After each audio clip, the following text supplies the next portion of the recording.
কেন্দ্র সরকার সংখ্যার জোর দেখিয়ে মুসলিম সম্প্রদায়ের পূর্বপুরুষের উৎসর্গীকৃত সম্পত্তি তথা ওয়াকফ সম্পত্তিকে কেড়ে নেওয়ার অপচেষ্টা চালিয়েছে। যখন পার্লামেন্টের উভয় কক্ষে পাশ হয়েছিল এই বিল আইনে পরিণত করার জন্য, তারপরে পরেই সারা রাজ্য জুড়ে সারা দেশ জুড়ে প্রতিবাদ সংঘটিত হয়েছে এবং এইটা সুপ্রিম কোর্টেও চ্যালেঞ্জ হয়েছে।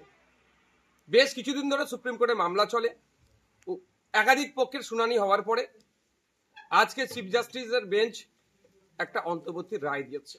এই রায়ে কিছুটা স্বস্তি মিললেও সম্পূর্ণরূপে এটা সুরাহা এখনো হয়নি। আমি আশা করব চূড়ান্ত রায় যখন আসবে, ওয়াকফ সংশোধনী আইন যেগুলো সংখ্যালঘু সম্প্রদায়ের মানুষের বিপক্ষে যায়নি, শুধু সংবিধানের একাধিক আর্টিকেলে আঘাত দিয়েছে, সেটা আশা করব চূড়ান্ত রায়ে সেটা পাবো আমরা। এই ইনসাফের লড়াই চলবে, আইনি লড়াই চলবে।